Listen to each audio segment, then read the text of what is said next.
Kannada medium 24/7 ನಮ್ಮ ಊರು ನಮ್ಮ ಸುದ್ದಿಗೆ ಸ್ವಾಗತ. ನಾನು ಹೊನ್ನಾಳಿ ಚಂದ್ರಶೇಖರ್. ಮೊದಲಿಗೆ ಹೆಡ್ಲೈನ್ಸ್. ಶಿವಮೊಗ್ಗದಲ್ಲಿ ಭರ್ಜರಿ ಈದ್ ಮಿಲಾದ್ ಮೆರವಣಿಗೆ. ಮೊಳಗಿದ ಹುಟ್ಟಿದರೆ ಕನ್ನಡ ನಾಡಲ್ಲಿ ಹುಟ್ಟಬೇಕು ಹಾಡು. ಸೂಕ್ಷ್ಮ ಪ್ರದೇಶಗಳಲ್ಲಿ ಖಾಕಿ ಕಟ್ಟೆಚ್ಚರ.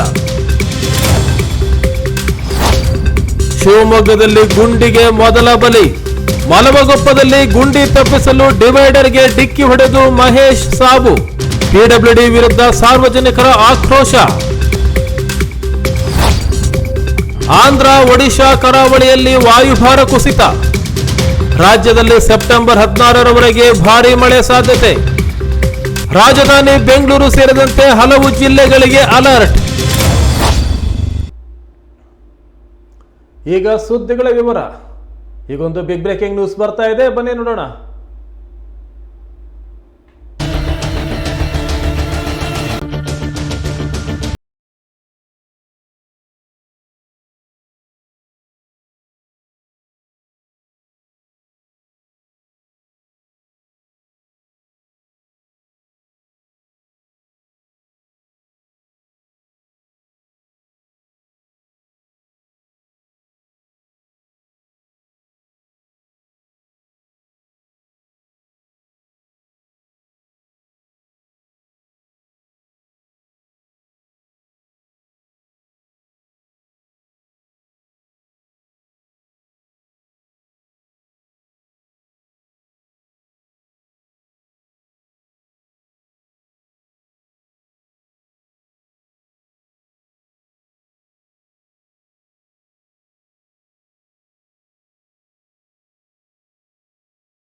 ಶಿವಮೊಗ್ಗದಲ್ಲಿ ರಸ್ತೆಯ ಗುಂಡಿಗೆ ಮೊದಲ ಬಲಿಯಾಗಿದೆ.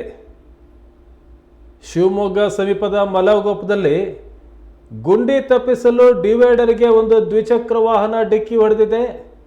ಮೆಡಿಕಲ್ ರೆಪ್ರೆಸೆಂಟೇಟಿವ್ ಮಹೇಶ್ ಸಾವು ಕಂಡಿದ್ದಾರೆ. ರಸ್ತೆಯಲ್ಲಿರುವ ಗುಂಡಿಗಳು ಈಗ ಜೀವವನ್ನೇ ತೆಗಿತಾ ಇವೆ. ಈ ಗುಂಡಿಗಳ ಕಾರಣಕ್ಕೆ ಲೋಕೋಪಯೋಗಿ ಇಲಾಖೆ ವಿರುದ್ಧ ಸಾರ್ವಜನಿಕರು ಆಕ್ರೋಶ ವ್ಯಕ್ತಪಡಿಸಿದ್ದಾರೆ. ಮಲವಗೊಪ್ಪದಲ್ಲಿ ನಡೆದಂಥ ಘಟನೆ ಇದು. ರಾತ್ರಿ ವೇಳೆ ಎಲೆಕ್ಟ್ರಿಕ್ ಬೈಕ್ನಲ್ಲಿ ಹೋಗ್ತಾ ಇರಬೇಕಾದ್ರೆ ಗುಂಡಿಯನ್ನು ತಪ್ಪಿಸೋಕ್ಕೆ ಪಕ್ಕಕ್ಕೆ ತಿರುಗಿಸಿದರೆ ಡಿವೈಡರ್ಗೆ ಡಿಕ್ಕಿ ಹೊಡೆದಿದೆ ಈ ಎಲೆಕ್ಟ್ರಿಕ್ ಬೈಕ್. ಮಹೇಶ್ ಸಾವು ಕಂಡಿದ್ದಾರೆ. ಶಿವಮೊಗ್ಗದಲ್ಲಿ ಇವರು ಮೆಡಿಕಲ್ ಪ್ರತಿನಿಧಿಯಾಗಿ ಸೇವೆ ಸಲ್ಲಿಸ್ತಾ ಇದ್ರು. ಅಪಘಾತ ಆದ ಕೂಡಲೇ ಗಾಯಾಳುವನ್ನು ತಕ್ಷಣವೇ ಆಸ್ಪತ್ರೆಗೆ ದಾಖಲಿಸಲಾಯಿತು, ಆದರೆ ಜೀವ ಉಳಿಲಿಲ್ಲ. ಮಲವಗೊಪ್ಪದಲ್ಲಿರ್ತಕ್ಕಂಥ ಗುಂಡಿಗಳು ಮಾರಣಾಂತಿಕ ಆಗ್ತಾ ಇವೆ. ಕೇವಲ ಮಲವಗೊಪ್ಪ ಅಲ್ಲ, ಶಿವಮೊಗ್ಗದಲ್ಲಿ ಹಲವು ಗುಂಡಿಗಳು ಸಹ ಮಾರಣಾಂತಿಕ ಆಗ್ತಾ ಇವೆ. ಆದರೆ ಜನಪ್ರತಿನಿಧಿಗಳು ಅಧಿಕಾರಿಗಳು ಸುಮ್ಮನೆ ಕೂತಿದ್ದಾರೆ. ಸಮರ್ಪಕವಾಗಿ ಸರಿಯಾಗಿ ಕೆಲಸ ನಡೀತಾ ಇಲ್ಲ. ತೇಪೆ ಹಚ್ಚೋ ಕೆಲಸವೂ ಸಹ ಸರಿಯಾಗಿ ಆಗ್ತಾ ಇಲ್ಲ. ಈಗ ಗುಂಡಿಗೆ ಮೊದಲ ಬಲಿಯಾಗಿದೆ. ಮಹೇಶ್ ಸಾವು ಕಂಡಿದ್ದಾರೆ. ಏನು ಮಾಡ್ತಿದ್ದಾರೆ ಅಧಿಕಾರಿಗಳು ಮತ್ತು ಜನಪ್ರತಿನಿಧಿಗಳು?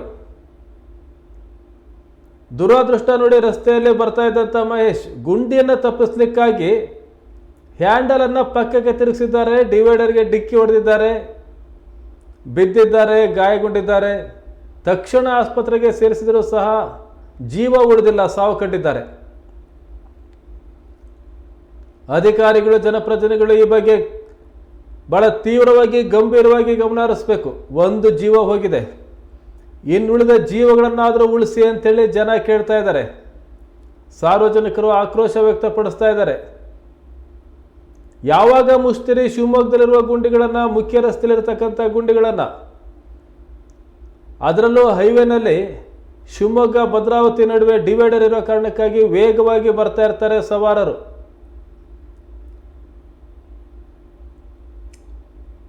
ರಾತ್ರಿ ವೇಳೆಯಲ್ಲಿ ಗುಂಡಿಗಳು ಕಾಣೋದೇ ಕಷ್ಟ. ಈ ಗುಂಡಿಗಳು ಈಗ ಜನರ ಜೀವವನ್ನು ತೆಗಿತಾ ಇದ್ದಾವೆ. ಆದಷ್ಟು ಬೇಗ ಗುಂಡಿಗಳನ್ನು ಮುಚ್ಚಿ ಅಂತೇಳಿ ಸಾರ್ವಜನಿಕರು ಹೇಳ್ತಾ ಇದ್ದಾರೆ. ಇನ್ನೆಷ್ಟು ಜೀವವನ್ನು ಬಲಿ ಕೊಡ್ತೀರಿ ನೀವು ಅಂತ ಕೇಳ್ತಾ ಇದ್ದಾರೆ. ಮಲಗೋಪದಲ್ಲಿ ಮಲಗೋಪದಲ್ಲಿರ್ತಕ್ಕಂಥ ಗುಂಡಿಗೆ ಈಗ ಸಾವು ಆಗಿದೆ. ಎಲೆಕ್ಟ್ರಿಕಲ್ ಬೈಕಲ್ಲಿ ಹೋಗ್ತಾ ಇದ್ದಂಥ ಮಹೇಶ್ ಸಾವು ಕಂಡಿದ್ದಾರೆ. ನೀವು ಚಿತ್ರದಲ್ಲಿ ನೋಡ್ತಾ ಇದ್ದೀರಿ ಮಹೇಶ್ ಅವರನ್ನ. ಈಗಲಾದರೂ ಜನಪ್ರತಿನಿಧಿಗಳು, ಅಧಿಕಾರಿಗಳು ಎಚ್ಚೆತ್ತುಕೊಳ್ಳಿ, ಗುಂಡಿಗಳನ್ನು ಮುಚ್ಚುವಂಥ ಕೆಲಸಕ್ಕೆ ಮುಂದಾಗಲಿ ಅಂತೇಳಿ ಸಾರ್ವಜನಿಕರು ಒತ್ತಾಯಿಸ್ತಾ ಇದ್ದಾರೆ.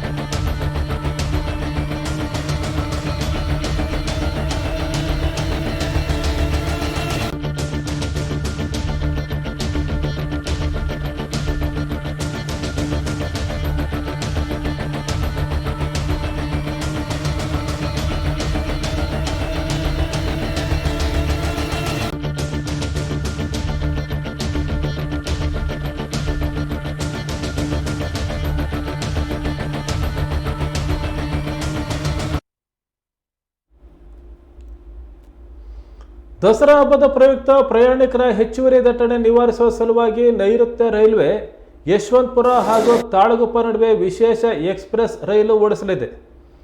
ರೈಲು ಸಂಖ್ಯೆ 06587 ಯಶವಂತಪುರ ತಾಳಗುಪ್ಪ ಎಕ್ಸ್ಪ್ರೆಸ್ ವಿಶೇಷ ರೈಲು ಸೆಪ್ಟೆಂಬರ್ 19, 26 ಮತ್ತು ಅಕ್ಟೋಬರ್ 3ರಂದು ರಾತ್ರಿ 10:30ಕ್ಕೆ ಯಶವಂತಪುರ ನಿಲ್ದಾಣದಿಂದ ಹೊರಟು ಮರುದಿನ ಮುಂಜಾನೆ 4:15ಕ್ಕೆ ತಾಳಗುಪ್ಪ ತಲುಪುತ್ತೆ. ಮತ್ತೊಂದೆಡೆ ರೈಲು ಸಂಖ್ಯೆ 06588 ತಾಳಗುಪ್ಪ ಯಶವಂತಪುರ ಎಕ್ಸ್ಪ್ರೆಸ್ ವಿಶೇಷ ರೈಲು ಸೆಪ್ಟೆಂಬರ್ 20, 27 ಮತ್ತು ಅಕ್ಟೋಬರ್ 4ರಂದು ತಾಳಗುಪ್ಪದಿಂದ ಬೆಳಗ್ಗೆ 10 ಗಂಟೆಗೆ ಹೊರಟು ಅದೇ ದಿನ ಸಂಜೆ 5:15ಕ್ಕೆ ಯಶವಂತಪುರ ತಲುಪುತ್ತೆ. ಈ ವಿಶೇಷ ರೈಲು ತುಮಕೂರು, ತಿಪಟೂರು, ಅರಸೀಕೆರೆ, ಬೀರೂರು, ತರೀಕೆರೆ, ಭದ್ರಾವತಿ, ಶಿವಮೊಗ್ಗ ಟೌನ್, ಆನಂದಪುರ, ಸಾಗರ, ಜಂಬಗಾರು ನಿಲ್ದಾಣದಲ್ಲಿ ನಿಲುಗಡೆಗೊಳ್ಳುತ್ತೆ. ವಿಶೇಷ ರೈಲಿನಲ್ಲಿ ಒಟ್ಟು 20 ಬೋಗಿಗಳಿರುತ್ತೆ. ಅದರಲ್ಲಿ ಒಂದು AC 2 tyre, 2 AC 3 tyre, 10 sleeper class, 5 ಸಾಮಾನ್ಯ ದ್ವಿತೀಯ ದರ್ಜೆ ಹಾಗೂ 2 ದ್ವಿತೀಯ ದರ್ಜೆ ಲಗೇಜ್ ಕಮ್ ಬ್ರೇಕ್ ವ್ಯಾನ್ಗಳು ಇರುತ್ತವೆ ಅಂತೇಳಿ ರೈಲ್ವೆ ಇಲಾಖೆ ಮಾಹಿತಿ ಕೊಟ್ಟಿದೆ.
ಈಗೊಂದು ಬಿಗ್ ಬ್ರೇಕಿಂಗ್ ನ್ಯೂಸ್ ಬರ್ತಾ ಇದೆ, ಬನ್ನಿ ನೋಡೋಣ.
ಶಿವಮೊಗ್ಗ ನಗರದಲ್ಲಿ ಈದ್ ಮಿಲಾದ್ ಮೆರವಣಿಗೆ ವಿಜೃಂಭಣೆಯಿಂದ ನಡೆದಿದೆ.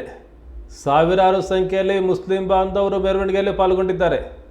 ನಗರದ ಪ್ರಮುಖ ರಸ್ತೆ ಹಾಗೂ ವೃತ್ತಗಳ ಮೂಲಕ ಈದ್ ಮಿಲಾದ್ ಮೆರವಣಿಗೆ ಹಾದು ಹೋಗಲಿದೆ. ಪ್ರಮುಖ ರಸ್ತೆಗಳಲ್ಲಿ ಹಾಗೂ ವೃತ್ತಗಳಲ್ಲಿ ಬಾವುಟ, ಬಂಟಿಂಗ್ಸ್ ಹಾಗೂ ಕಟೌಟ್ಗಳು ರಾರಾಜಿಸ್ತಾ ಇವೆ. ಇನ್ನು ಮೆರವಣಿಗೆ ಹಾದು ಹೋಗುವ ಮಾರ್ಗದಲ್ಲಿ ಹೆಚ್ಚಿನ ಪೊಲೀಸ್ ಭದ್ರತೆ ಹಾಕಲಾಗಿತ್ತು. ಸರಿಸುಮಾರು 4,000ಕ್ಕೂ ಹೆಚ್ಚು ಪೊಲೀಸರನ್ನ ಭದ್ರತೆಗೆ ನಿಯೋಜನೆ ಮಾಡಲಾಗಿದೆ.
ಗಾಂಧಿ ಬಜಾರ್ನ ಜಾಮಿಯಾ ಮಸೀದಿಯಿಂದ ಆರಂಭಗೊಂಡ ಮೆರವಣಿಗೆಯಲ್ಲಿ ವಿವಿಧೆಡೆಯಿಂದ ಬಂದ ಮುಸ್ಲಿಮರು ಪಾಲ್ಗೊಂಡಿದ್ದಾರೆ. ಸೂಕ್ಷ್ಮ ಪ್ರದೇಶಗಳಲ್ಲಿ ಸಿಸಿ ಕ್ಯಾಮೆರಾ ಹಾಗೂ ಡ್ರೋನ್ ಬಳಕೆಗೆ ಪೊಲೀಸ್ ಇಲಾಖೆ ಮುಂದಾಗಿದೆ. ಮೆರವಣಿಗೆ ಸಾಗುವ ಮಾರ್ಗದಲ್ಲಿ ಹದ್ದಿನ ಕಣ್ಣು ಇಡಲಾಗಿದೆ. ವಿಶೇಷ ಅಂದರೆ ಈ ಬಾರಿ ಮೆರವಣಿಗೆ ವೇಳೆ ಡಾಕ್ಟರ್ ರಾಜ್ಕುಮಾರ್ ಅವರ ಹುಟ್ಟಿದರೆ ಕನ್ನಡನಲ್ಲಿ ಹುಟ್ಟಬೇಕು ಅನ್ನುವಂಥ ಹಾಡನ್ನು ಮೊಳಗಿಸಲಾಯಿತು. ಅದಕ್ಕೆ ಮುಸ್ಲಿಂ ಬಾಂಧವರು ನೃತ್ಯವನ್ನು ಮಾಡಿದರು. ಈ ಬಾರಿಯ ಮೆರವಣಿಗೆ ವಿಶೇಷ ಇದು. ಕನ್ನಡ ಹಾಡನ್ನು ಸಹ ಬಳಸಲಾಗಿದೆ. ಜೊತೆಗೆ DJ ಸದ್ದು ಹಲವು ಹಾಡುಗಳು ಅದರಲ್ಲಿ ಮೊಳಗ್ತಾ ಇವೆ. ಅದರಲ್ಲಿ ಕನ್ನಡದ ಹಾಡು ಸಹ ಮೊಳಗ್ತು. ಕನ್ನಡದ ಹಾಡಿಗೆ ಹುಟ್ಟಿದರೆ ಕನ್ನಡ ನಾಡಲ್ಲಿ ಹುಟ್ಟಬೇಕು ಅನ್ನುವಂಥ ಹಾಡಿಗೆ ಮುಸ್ಲಿಂ ಬಾಂಧವರು ನೃತ್ಯವನ್ನು ಮಾಡಿ ಈದ್ ಸಂಭ್ರಮವನ್ನು ಆಚರಿಸಿದರು. ಈದ್ ಮೆರವಣಿಗೆ ಶಾಂತಿಯುತವಾಗಿ ನಡೀತಾ ಇದೆ. ಗಾಂಧಿ ಬಜಾರ್ನ ಜಾಮಿಯಾ ಮಸೀದಿಯಿಂದ ಆರಂಭವಾದ ಮೆರವಣಿಗೆಗೆ ಶಿವಮೊಗ್ಗ ನಗರದ ವಿವಿಧೆಡೆಯಿಂದ ಸಾಗುವ ಗುಂಪುಗಳು ಆ ಮೆರವಣಿಗೆಗೆ ಬಂದು ಸೇರ್ತವೆ. ಕೊನೆಗೆ ಅಮೀರ್ ಅಹಮದ್ ವೃತ್ತದಲ್ಲಿ ಈ ಮೆರವಣಿಗೆ ಕೊನೆಗೊಳ್ಳುತ್ತೆ.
ಶಿವಮೊಗ್ಗ ಈದ್ ಮೆರವಣಿಗೆ ಸಖತ್ ಸುದ್ದಿಯಲ್ಲಿದೆ. ಹಿಂದೂ ಮತ್ತು ಮುಸ್ಲಿಂ ಬಾಂಧವರು ಸೌಹಾರ್ದತೆಯನ್ನು ಮೆರೆದಿದ್ದಾರೆ. ಹೌದು, ಶಿವಮೊಗ್ಗದ ಬೊಮ್ಮನಕಟ್ಟೆಯಲ್ಲಿ ಈದ್ ಮೆರವಣಿಗೆ ಹಾದು ಹೋಗುವ ಮಾರ್ಗದಲ್ಲಿ ಯುವಕರು ಮುಸಲ್ಮಾನ ಬಂಧುಗಳಿಗೆ ತಂಪು ಪಾನೀಯ ನೀಡಿ ಗಮನ ಸೆಳೆದರು. ನಂತರ ಕನ್ನಡ ಮೀಡಿಯಂ ವಾಹಿನಿ ಜೊತೆ ಮಾತನಾಡಿದ ಎರಡೂ ಸಮುದಾಯದವರು, ನಾವು ಎರಡೂ ಸಮುದಾಯಗಳಿರಬಹುದು, ಆದರೆ ಬೊಮ್ಮನಕಟ್ಟೆಯಲ್ಲಿ ನಾವೆಲ್ಲ ಅಣ್ಣ ತಮ್ಮೆಂದರಂತೆ ಬದುಕ್ತಾ ಇದ್ದೇವೆ. ಬೊಮ್ಮನಕಟ್ಟೆಯಲ್ಲಿ ಹಿಂದೂ ಮುಸ್ಲಿಮರು ಹೆಚ್ಚಿನ ಸಂಖ್ಯೆಯಲ್ಲಿದ್ದರೂ ಇಲ್ಲಿವರೆಗೂ ಶಾಂತಿಯುತವಾಗಿ ಹಬ್ಬ ದಿನಗಳನ್ನು ನಾವು ಆಚರಿಸ್ಕೊಂಡು ಬಂದಿದ್ದೇವೆ ಅಂತ ಪ್ರತಿಕ್ರಿಯೆ ಕೊಟ್ಟರು.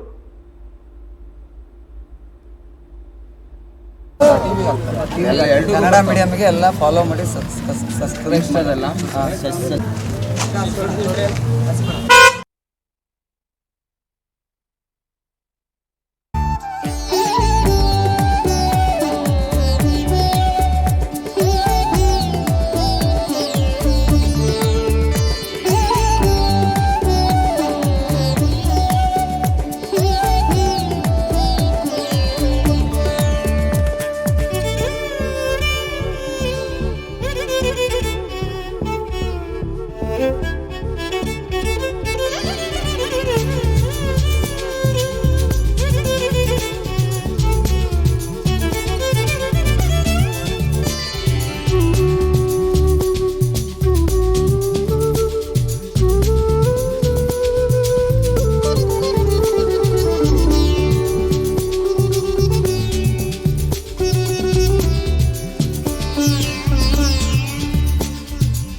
ಇವತ್ತು ಬೊಮ್ಮನಕಟ್ಟೆ ಆಶ್ರಯ ಬಡಾವಣೆ ನಿವಾಸಿಗಳ ವತಿಯಿಂದ ಇವತ್ತು ಮುಸಲ್ಮಾನ್ ಬಾಂಧವರಿಗೆ ಪಾನ್ಕವನ್ನು ವಿತರಣೆ ಮಾಡಿದ್ವಿ. ಯಾತಕ್ಕಾಗಿ ವಿತರಣೆ ಮಾಡಿದ್ವಿ ಅಂತ ಹೇಳಿದ್ರೆ ಸೌಹಾರ್ದತೆಯನ್ನು ಕಾಪಾಡಲಿಕ್ಕೆ ಒಂದು ಪಾನ್ಕ ವಿತರಣೆಯನ್ನು ಮಾಡಿದ್ವಿ. ಬೊಮ್ಮನಕಟ್ಟೆ ಭಾಗದಲ್ಲಿ ಮುಸಲ್ಮಾನರು ಮತ್ತು ಹಿಂದೂ ಬಾಂಧವರು ಅಣ್ಣ ತಮ್ಮಗಳಂತೆ ಇದ್ದೇವೆ, ಇವತ್ತು ಇರ್ತೇವೆ, ಮುಂದೆಯೂ ಇರ್ತೇವೆ ಅಂಥೇಳಿ ಮತ್ತೊಮ್ಮೆ ಮುಸಲ್ಮಾನ್ ಬಾಂಧವರಿಗೆ ಈದ್ ಮಿಲಾದ್ನ ವಿಶೇಷವಾಗಿ ಶುಭಾಶಯನ್ನು ಕೋರ್ತೇನೆ. ಹಾಗೂ ಏನು ಡಿ ಜೆ ಮುಖಾಂತರ ಹೊಡ್ತಿರೋವಂಥ ಒಂದು ಮೆರವಣಿಗೆ ಏನಿದೆ, ಆ ಮೆರವಣಿಗೆಯು ವಿಶೇಷವಾಗಿ ಜಾಗ್ರತೆಯಿಂದ ಯಾವುದೇ ಒಂದು ಅಡಚಣೆ ಇಲ್ಲದೆ ಒಂದು ಒಂದು ಅದು ಒಂದು ಶಾಂತಯುತವಾಗಿ ತಲುಪಲಿ ಅಂತೇಳಿ ಈ ಮೂಲಕ ನಾನು ಎಲ್ಲ ಮುಸಲ್ಮಾನ್ ಬಾಂಧವರಿಗೆ ಮತ್ತೊಮ್ಮೆ ಈದ್ ಮಿಲಾದ್ನ ಶುಭಾಶಯನ್ನು ಕೋರ್ತಾ ನಾನು 2 ಮಾತು ಮುಗಿಸ್ತೇನೆ. ಅನಂತ್ ಬಂಜಾರ. ಆಶ್ರಯ ಬಡಾವಣೆ ಬೊಮ್ಮನಕಟ್ಟೆಯಲ್ಲಿ ನಡೆದ ಈದ್ ಮಿಲಾದ್ ಹಬ್ಬವನ್ನು ಎಲ್ಲ ಹಿಂದೂ ಮತ್ತು ಮುಸ್ಲಿಂ ಬಾಂಧವರು ಜೊತೆಯಾಗಿ ಸೇರಿ ಆಚರಿಸಿದ್ದು ಕಂಡು ಎಲ್ಲರೂ ಖುಷಿಯಾಗಿದ್ದಾರೆ. ಹಾಗೂ ಇಲ್ಲಿನ ಜನಗಳು ಸಹ ಒಗ್ಗಟ್ಟಾಗಿ ಸೇರಿ ಆಚರಿಸುತ್ತಿದ್ದಾರೆ. ಇದೇ ಒಗ್ಗಟ್ಟು ಮತ್ತು ಇದೇ ಬಾಂಧವ ಮುಂದೆ ಸದಾಕಾಲ ಹೀಗೆ ಇರಲಿ ಎಂದು ಹಾರೈಸುತ್ತಾ ಎಲ್ಲರಿಗೂ ಈದ್ ಮಿಲಾದ್ ಹಬ್ಬದ ಶುಭಾಶಯಗಳನ್ನು ಕೋರುತ್ತೇನೆ. ಇವತ್ತು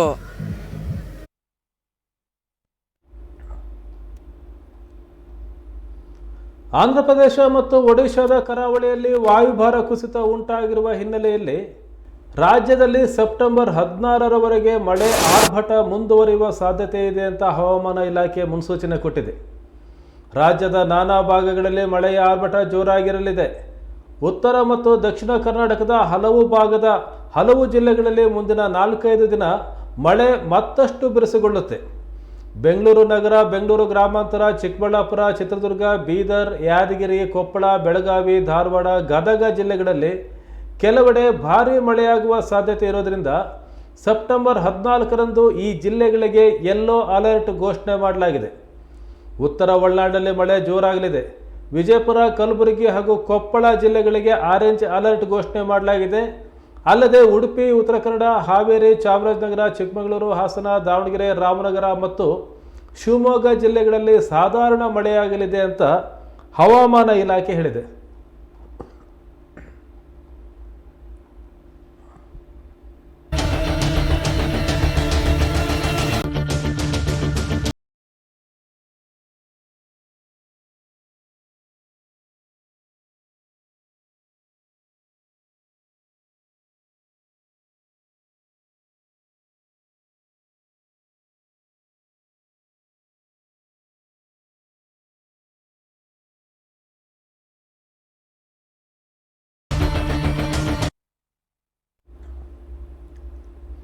ದಸರಾ ಉದ್ಘಾಟನೆಗೆ ಅಂತಾರಾಷ್ಟ್ರೀಯ ಬೂಕರ್ ಪ್ರಶಸ್ತಿ ಪುರಸ್ಕೃತ ಸಾಹಿತಿ ಬಾನು ಮುಷ್ತಾಕ್ ಆಯ್ಕೆ ವಿರೋಧಿಸಿ ಮಾಜಿ ಸಂಸದ ಪ್ರತಾಪ್ ಸಿಂಹ ಸೇರಿದಂತೆ 3 ಹೈಕೋರ್ಟ್ಗೆ ಸಲ್ಲಿಸಿದ್ದ ಸಾರ್ವಜನಿಕ ಹಿತಾಸಕ್ತಿ ಅರ್ಜಿಯನ್ನು ಹೈಕೋರ್ಟ್ ವಿಭಾಗೀಯ ಪೀಠ ಸೋಮವಾರ ವಜಾ ಮಾಡಿದೆ.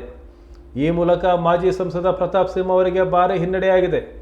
ಬಾನು ಮುಷ್ತಾಕ್ ಅವರಿಂದ ದಸರಾ ಉದ್ಘಾಟಿಸಬಾರದು ಅಂತ ಪ್ರತಾಪ್ ಸಿಂಹ, ಟಿ ಗಿರೀಶ್ ಕುಮಾರ್ ಹಾಗೂ ಎಚ್.ಎಸ್. ಗೌರವ್ ಸಲ್ಲಿಸಿದ್ದ ಸಾರ್ವಜನಿಕ ಹಿತಾಸಕ್ತಿ ಅರ್ಜಿಗಳನ್ನು ವಿಚಾರಣೆ ನಡೆಸಿದಂಥ ಮುಖ್ಯ ನ್ಯಾಯಮೂರ್ತಿ ವಿಭು ಬಕ್ರಮ್ ಅವರು ನ್ಯಾಯಾಧೀಶರಾದ CM ಜೋಶಿ ಅವರಿದ್ದ ಮತ್ತು ನ್ಯಾಯಾಧೀಶ CM ಜೋಶಿ ಅವರಿದ್ದ ನ್ಯಾಯಪೀಠ ಅರ್ಜಿಗಳನ್ನು ವಜಾಗೊಳಿಸಿ ಆದೇಶ ಪ್ರಕಟಿಸಿದೆ.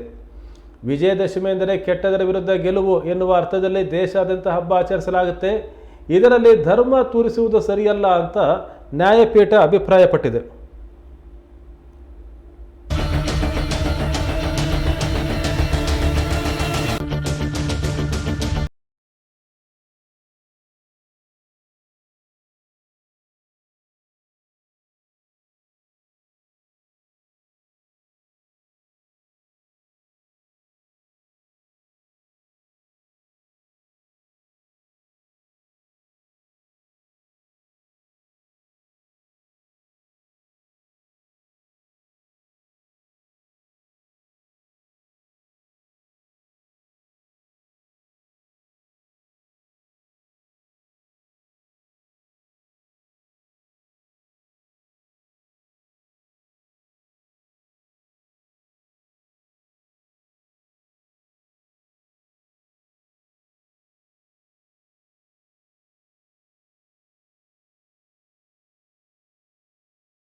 ತಂತ್ರಜ್ಞಾನ ಮುಂದುವರೆದಂತೆ ಅದರಿಂದ ಎಷ್ಟು ಲಾಭ ಆಗುತ್ತೋ ಅಷ್ಟೇ ನಷ್ಟವೂ ಸಹ ಆಗ್ತಾ ಇದೆ. ಸಾಮಾನ್ಯರಿಂದ ಹಿಡಿದು ಸೆಲೆಬ್ರಿಟಿಗಳವರೆಗೆ ಎಲ್ಲರೂ ಇದರಿಂದ ಕಷ್ಟ ಅನುಭವಿಸ್ತಾ ಇದ್ದಾರೆ. ಈಗ ಪ್ರಿಯಾಂಕಾ ಉಪೇಂದ್ರ ಇದಕ್ಕೆ ಹೊಸ ಉದಾಹರಣೆ. ಅವರ ಮೊಬೈಲನ್ನು ಹ್ಯಾಕ್ ಮಾಡಿದ ವ್ಯಕ್ತಿ ಬೇರೆ ಬೇರೆ ವ್ಯಕ್ತಿಗಳಿಗೆ ವಾಟ್ಸಪ್ ಮಾಡಿ ಹಣದ ಬೇಡಿಕೆ ಇಡ್ತಾ ಇದ್ದಾನೆ. ಈ ವಿಚಾರ ಅವರ ಗಮನಕ್ಕೆ ಬಂದಿದ್ದು ವಿಡಿಯೋ ಮಾಡಿ ಉಪೇಂದ್ರ ಪೋಸ್ಟ್ ಮಾಡಿದ್ದಾರೆ. ಅಲ್ಲದೆ ಠಾಣೆಯಲ್ಲಿ ದೂರು ಸಹ ದಾಖಲು ಮಾಡಲಾಗ್ತಿದೆ. ಮೊಬೈಲ್ ಹ್ಯಾಕ್ ಆದ ಬಗ್ಗೆ ಉಪೇಂದ್ರ ವಿಡಿಯೋ ಮಾಡಿ ಪೋಸ್ಟ್ ಮಾಡಿದ್ದಾರೆ. ಸಿನಿಮಾಗಳಲ್ಲಿ ಮೊಬೈಲ್ಗಳನ್ನು ಹ್ಯಾಕ್ ಮಾಡುವಂತೆ ಇಲ್ಲಿಯೂ ಆಗಿದೆ. ಪ್ರಿಯಾಂಕಾಗೆ ಬೆಳಗ್ಗೆ ಒಂದು ಮೆಸೇಜ್ ಬಂತು. ಪ್ರಿಯಾಂಕಾ ಆರ್ಡರ್ ಮಾಡಿದ ಪಾರ್ಸಲ್ ಒಂದು ಬರೋದಿತ್ತು. ಪಾರ್ಸಲ್ಗೆ ಸಂಬಂಧಿಸಿದ್ದೇ ಮೆಸೇಜ್ ಇದು ಅಂತ ಅವಳು ಭಾವಿಸಿದ್ಲು. ಹ್ಯಾಶ್ಟ್ಯಾಗ್ ಒತ್ತಿ ಆ ನಂಬರ್ ಡಯಲ್ ಮಾಡಿ ಅಂತ ಮೆಸೇಜ್ ಮಾಡಿದಾತ ಹೇಳಿದ್ದಾನೆ. ಪ್ರಿಯಾಂಕಾ ಅವ್ರು ಹಾಗೆ ಮಾಡಿದ್ದಾರೆ. ಅದರಲ್ಲಿ ಆಗ್ತಾ ಇಲ್ಲ ಅಂತ ನನ್ನ ಮೊಬೈಲ್ ಇದನ್ನು ಪ್ರಯತ್ನಿಸಿದ್ದಾರೆ, ಹೀಗಾಗಿ ನನ್ನ ಮೊಬೈಲ್ ಕೂಡ ಹ್ಯಾಕ್ ಆಗಿದೆ ಅನ್ನಿಸ್ತಾ ಇದೆ ಅಂತ ಉಪೇಂದ್ರ ಹೇಳಿದ್ದಾರೆ. ನನ್ನ ಮೊಬೈಲಿಂದ ಅಥವಾ ಪ್ರಿಯಾಂಕಾ ಮೊಬೈಲಿಂದ ಹಣ ಕೊಡಿ ಅಂತ ಮೆಸೇಜ್ ಬಂದರೆ ಇಗ್ನೋರ್ ಮಾಡಿ ಅಂತ ಉಪೇಂದ್ರ ಕೇಳ್ಕೊಂಡಿದ್ದಾರೆ. ಈಗಾಗಲೇ ಪ್ರಿಯಾಂಕಾ ವಾಟ್ಸಪ್ಪಿಂದ ಕೆಲವರಿಗೆ ಮೆಸೇಜ್ ಹೋಗಿದೆ. ನನ್ನ ಮೊಬೈಲ್ UPI ವರ್ಕ್ ಆಗ್ತಾ ಇಲ್ಲ, ನೀವು ಹಣ ಕಳಿಸಿ 2 ಗಂಟೆಯಲ್ಲಿ ಕಳಿಸ್ತೇವೆ ಅಂತ ಹ್ಯಾಕರ್ ಪ್ರಿಯಾಂಕಾ ಕಾಂಟ್ಯಾಕ್ಟ್ ಇರೋ ವ್ಯಕ್ತಿಗೆ ಮೆಸೇಜ್ ಮಾಡ್ತಾ ಇದ್ದಾನೆ. ಇದರಿಂದ ಅನೇಕರಿಗೆ ಅನುಮಾನ ಬಂದಿದೆ. ಹೀಗಾಗಿ ಕರೆ ಮಾಡಿ ನಾವು ಫೋನಲ್ಲೇ ಮಾತಾಡೋಣ ಅಂತ ಉತ್ತರಿಸಿದ್ದಾರೆ. ಆದರೆ ಈಗ ಮಾತಾಡೋಕ್ಕೆ ಆಗಲ್ಲ ಅಂತ ಹ್ಯಾಕರ್ ಹೇಳಿದ್ದಾನೆ. ಹೀಗಾಗಿ ಯಾರೂ ಹಣ ಕಳಿಸಿಲ್ಲ ಅಂತ ಹೇಳಲಾಗ್ತಾ ಇದೆ. ನಮಸ್ಕಾರ. ದಯವಿಟ್ಟು ಎಲ್ಲರಿಗೂ ಒಂದು ಇನ್ಫಾರ್ಮ್ ಮಾಡ್ತಾ ಇದ್ದೀವಿ ವಿಷಯ. ಪ್ರಿಯಾಂಕಾಗೆ ಬೆಳಿಗ್ಗೆ ಒಂದು ನಂಬರ್ ಬಂತು, ಯಾವುದೋ ಹ್ಯಾಶ್ಟ್ಯಾಗು ಈ ನಂಬರ್ ಮಾಡಿ ಆ ನಂಬರ್ ಮಾಡಿ ಯಾವುದೋ ಒಂದು ಅವಳು ಆರ್ಡರ್ ಮಾಡಿದ್ಲು, ಅದು ಬರುತ್ತೆ ಅಂದ್ಬಿಟ್ಟು ಯಾರೋ ಒಬ್ಬ ಹ್ಯಾಕರು ಈ ಥರ ಫೋನ್ ಮಾಡಿ ಅವಳ ಅಕೌಂಟ್ನ ಹ್ಯಾಕ್ ಮಾಡಿದ್ದಾರೆ. ನನ್ನ ಕೈಲೂ ಗೊತ್ತಿಲ್ಲದೆ ಪ್ರಿಯಾ ಅವರು ಇದನ್ನು ಮಾಡಿಸೋರು. ನಾನು ಫೋನ್ ಮಾಡಿದೆ. ಮೋಸ್ಟ್ಲಿ ನನ್ನ ಪ್ರಿಯನ್ ಫೋನು ಹ್ಯಾಕ್ ಆಗಿರುತ್ತೆ. ನನ್ನ ಫೋನಿಂದ ಅಥವಾ ಪ್ರಿಯಾ ಅವ್ರ ಫೋನಿಂದ ಯಾವ್ದಾರ ದುಡ್ಡು ಕಳಿಸಿ ಅಂತ ಮೆಸೇಜ್ ಬಂದರೆ ದಯವಿಟ್ಟು ಯಾರು ದುಡ್ಡು ಕಳಿಸ್ಬೇಡಿ. ಆದಷ್ಟು ಬೇಗ ಅದನ್ನು ನಾವು ಪೊಲೀಸ್ ಸ್ಟೇಷನ್ ಕಂಪ್ಲೇಂಟ್ ಕೊಡ್ತಾ ಇದ್ದೀವಿ. ದಯವಿಟ್ಟು ಹುಷಾರಾಗಿರಿ. ಪ್ರಿಯಾಂಕಾ ಫೋನಿಂದ ನನ್ನ ಫೋನಿಂದ ಯಾರ ದುಡ್ಡು ಗಿಡ್ಡು ಕೇಳಿದ್ರೆ ದಯವಿಟ್ಟು ಕಳ್ಸಕ್ಕೆ ಹೋಗಬೇಡಿ. Thank you.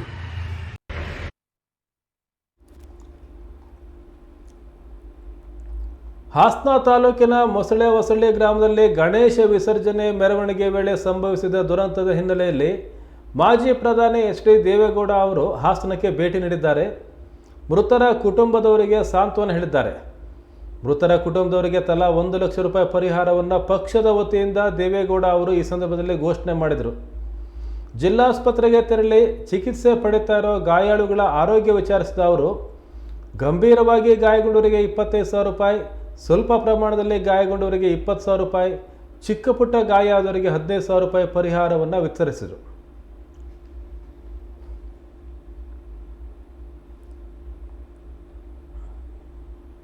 ನಮ್ಮ ತಾಯಿ ಹುಟ್ಟಿದ ಊರದು,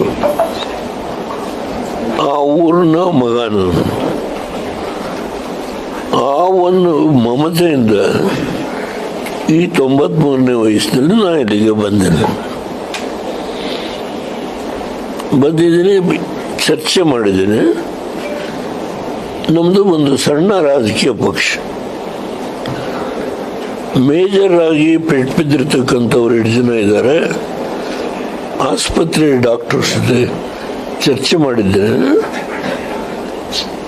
ಅವರು ಕೊಟ್ಟಿರೋ ವರದಿ ಪ್ರಕಾರ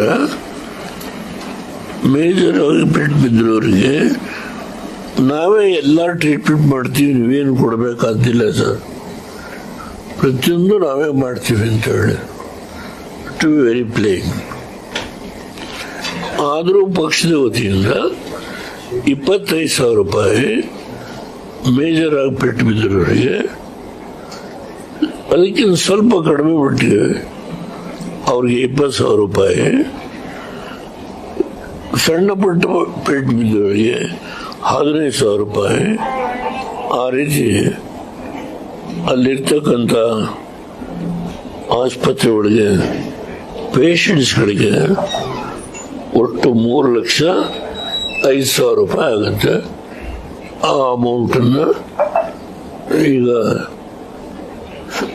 ಡಾಕ್ಟರ್ ಸುರೇಶ್ ಅವರು, ಡಾಕ್ಟರ್ ಮುಖಂಡ ಅಲ್ಲಿ, ಏಕೆಂದರೆ ನಾವು ದೊಂಬಿ ಮಾಡಿಕೊಂಡು ಎಲ್ಲ ಒಳಗಡೆ ನುಗ್ಗಿ ಪೇಷಂಟ್ಸ್ಗಳಿಗೆ ತೊಂದರೆ ಕೊಡೋದಕ್ಕೂ ಬದಲಾಗಿ 2-3 ಜನ ಹೋಗ್ತಾರೆ, ಅವರಿಗೆ ಡಿಸ್ಟ್ರಿಬ್ಯೂಟ್ ಮಾಡಿ ಅಂತ ಹೇಳಿದ್ದೀನಿ. ಮೃತರ ಕುಟುಂಬಕ್ಕೆ ಪಕ್ಷದ ವತಿಯಿಂದ ಏನಾದರೂ ಕೊಡ್ತೀರಾ? 1 ಲಕ್ಷ ರೂಪಾಯಿ. 1 lakh. I appeal to the chief minister, ಈ ಅಮೌಂಟನ್ನು ಏನು ಕೊಟ್ಟಿದ್ದಾರೆ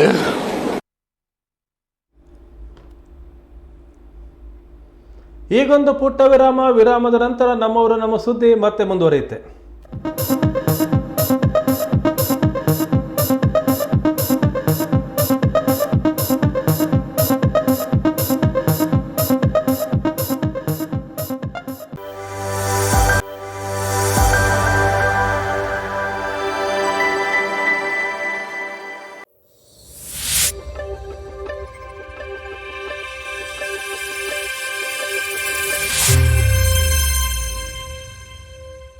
ನಿಮ್ಮೂರಿನಲ್ಲಿ ಸಮಸ್ಯೆಗಳು ಇವೆಯಾ? ಸಂಬಂಧಪಟ್ಟವರ ಗಮನಕ್ಕೆ ತಂದ್ರೂ ಪ್ರಯೋಜನವಾಗಿಲ್ವೇ? ಹಾಗಾದ್ರೆ ನೀವು ಮಾಡಬೇಕಾಗಿರೋ ಕೆಲಸ ಇಷ್ಟೇ. ನಿಮ್ಮೂರಿನ ಸಮಸ್ಯೆ ಕುರಿತು ವಿಡಿಯೋ ಮಾಡಿ ಸ್ವಲ್ಪ ಮಾಹಿತಿ ನೀಡಿ. ಆ ವಿಡಿಯೋವನ್ನ ಈ ನಂಬರ್ಗೆ ಕಳುಹಿಸಿಕೊಡಿ. 9900218866. ನಿಮ್ಮ ಸಮಸ್ಯೆಗೆ ನಾವು ಧ್ವನಿಯಾಗುತ್ತೇವೆ. ವಾಟ್ಸ್ಆಪ್ ವರದಿಗಾರ. ವಿಶ್ವವಿಖ್ಯಾತ ಜೋಗ ಜಲಪಾತ, ಆಗುಂಬೆಯ ವೈಭವ, ಕೊಡಚಾದ್ರಿಯ ಸೌಂದರ್ಯ, ತುಂಗೆ ಮತ್ತು ಭದ್ರೆಯರ ಆರ್ಭಟ, ಶರಾವತಿ ನದಿಯ ವಿಹಂಗಮ ನೋಟ, ಮಲೆನಾಡ ಹೆಬ್ಬಾಗಿಲಿನ ಸಮಗ್ರ ಚಿತ್ರಣ,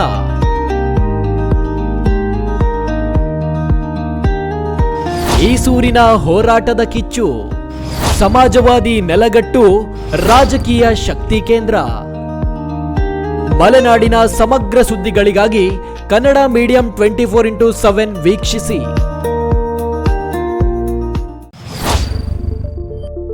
ಫೇಸ್ಬುಕ್ನಲ್ಲಿ 2 ಲಕ್ಷ ಫಾಲೋವರ್ಸ್,